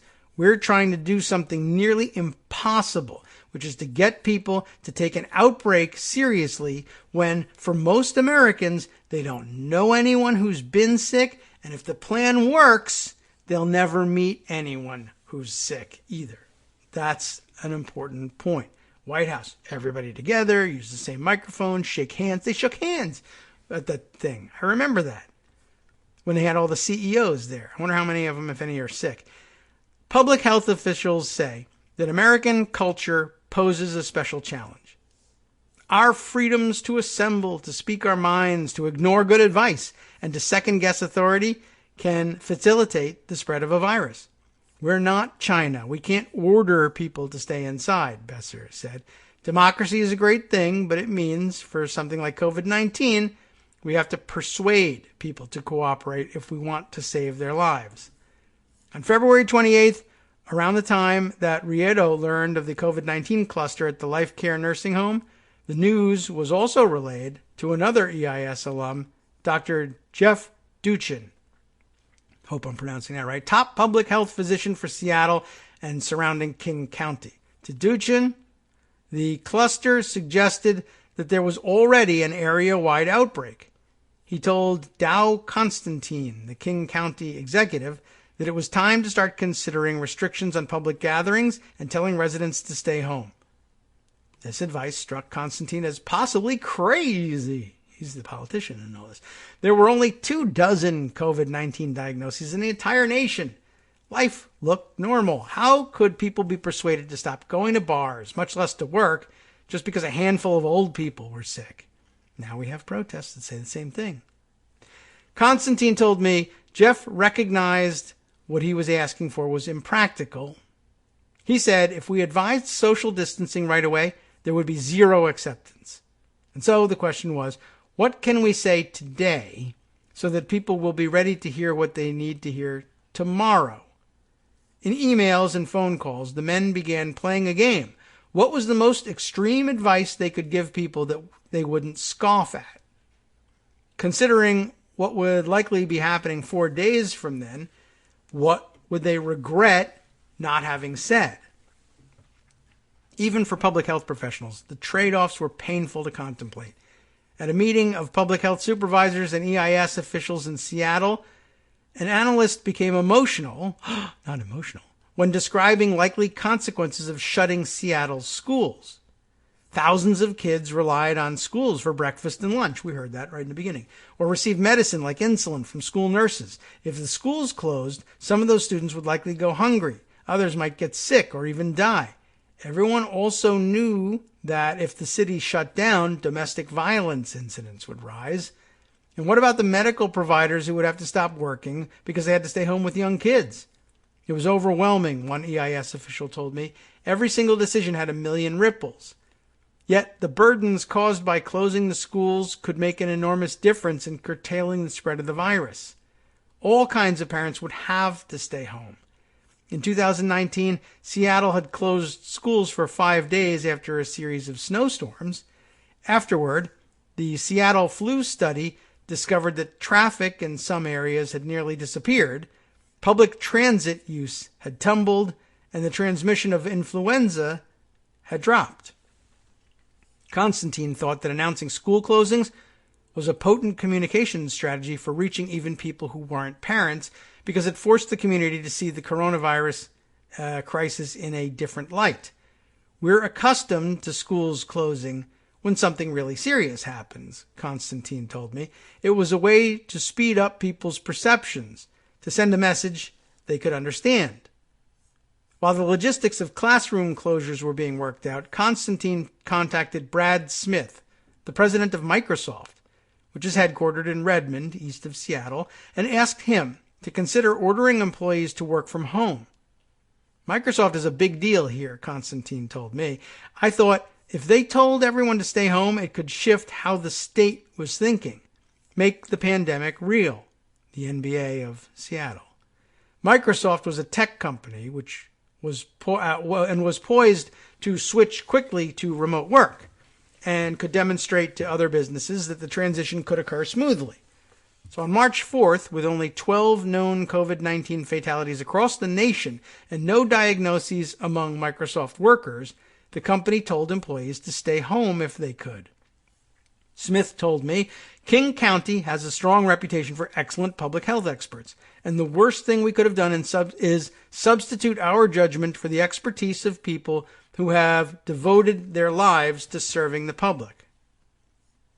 Amazon, which is also headquartered in the area, told many of its local employees to work from home as well. That's 100,000 people suddenly staying home, one Seattle resident told me. From commute traffic alone, you knew something big had happened. On February 29th, Constantine held a press conference.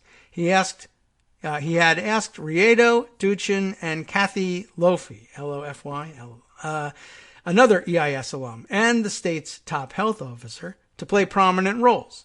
Duchin spoke first, and it was as if he had prepared his remarks with the field epidemiology manual in hand. And his quote was, "I just wanted to start by expressing our deep and sincere condolences to the family members and loved ones of the person who died," he said. He explained what scientists knew and did not know about the coronavirus and noted, "We're in the beginning stages of our investigation, and new details and information will emerge over the next days and weeks." He predicted that telecommuting was likely to become mandatory for many residents and repeated several times an easy-to-remember SACO: more hand-washing, less face-touching. Duchin told me that his words had been chosen carefully. You have to think about managing the public's emotions, perceptions, and trust. You have to bring them along the path with you. Since then, Washington state politicians have largely ceded health communications to the scientists, making them unlikely celebrities. "Hey people, Jeff Duchin is the real deal," one fan tweeted. A newspaper hailed him as a bespectacled, calming presence. And we kind of almost got to that with Fauci, right? But Trump keeps getting in the way of it. And he, of course, resents it when someone else becomes a celebrity. Constantine told me that he understands why politicians want to be front and center and take credit. And he noted that Seattle has many of the same problems here that you see in Congress with the partisanship and toxicity. But, he said, everyone, Republicans and Democrats, came together behind one message and agreed to let the scientists take the lead. By the time Seattle's schools were formally closed on March 11th, students and teachers were already abandoning their classrooms. The messaging had worked. Parents were voluntarily keeping their kids home. Cell phone tracking data showed that in the preceding week, the number of people going to work had dropped by a quarter. Cell phone tracking data. That's a story for another day. Within days, even before Washington's Governor Jay Inslee issued official work-from-home orders, almost half of Seattle's workers were voluntarily staying home from their offices. Still didn't get it right. When bars and restaurants were officially closed on March 15th, many of them were already empty. Constantine himself had been working from home for a week. He was giving interviews all day and always underscored to reporters that he was speaking from his bedroom and that the noises in the background were coming from his children who were home from school. After he heard that the county's basketball courts were still being heavily used, he ordered them closed. There's basketball again for you. The county had bought a motel. If the country bought a motel, that would be something. Trump would do it. The county had bought a motel to house homeless residents who tested positive for the coronavirus. When one homeless man at the motel, who was asymptomatic, left to buy a beer, Constantine immediately went to court so that police could arrest him the next time he went out. The man's actions had posed little risk. He had gone to a gas station across the street and then returned. But Constantine told me, the fact is, some people are not going to follow the rules, and we need to show everyone there are consequences. But if they dress up like play soldiers, I guess you have to let them. Today, Washington State has less than 2% of coronavirus cases in the U.S. At Evergreen Health, hospital administrators have stopped daily crisis meetings because the rate of incoming patients has slowed. They have empty beds and extra ventilators. The administrators remained worried, but are cautiously optimistic. It feels like we might have stopped the tsunami before it hit, Riedo told me. I don't want to tempt fate, but it seems like it's working, which is what makes it so much harder when I look at places like New York. And yes, New York is a problem. And yeah, maybe at this point we ought to just stop. We're pretty close to the end of the show, but we'll see if we can give you some taste of the setup for what's happening in New York. In fact, this is not even New York specific. This is a weird next paragraph. The Epidemic Intelligence Service was founded in 1951. Why? Right? It happened when American troops in Korea began experiencing fevers, aches, vomiting, and fatal hemorrhages. Some 3,000 soldiers fell ill, leading military leaders to conclude that Chinese-backed communists had weaponized bacteria. Sounds familiar. The planning of appropriate defensive measures must not be delayed, an epidemiologist at a new federal agency, the Communicable Disease Center, CDC, declared. He proposed a new division named to evoke the Central Intelligence Agency. But when the first class of EIS officers landed in Korea, they found that the fevers were not caused by a crafty enemy. Soldiers, it turned out, had been accidentally consuming rodent feces. Yum. In later conflicts, generals were instructed to use thicker food storage bags and set more rat traps. There you go. And also, don't fight communist Chinese who weaponize bacteria. But this would be more important. EIS officers became known as disease detectives. In 1952, one of them studied a group of children in a Chicago slum who had all developed similar symptoms: muscle weakness, spasms, joint pain, but had tested negative for likely diseases. When the EIS officer visited one of the children's homes, he noticed a toddler chewing on chips of paint that had flaked off a windowsill. The paint chips were soft because they contained lead, which is toxic. A year later, that EIS officer helped found the country's first poison control program, which taught parents that the first principle of safety was communication. The program advised parents to tell their children not to put paint chips in their mouths and to signal the dangers of, ready for this one, bleach, yes, insecticide and cleaning chemicals by storing them on high shelves.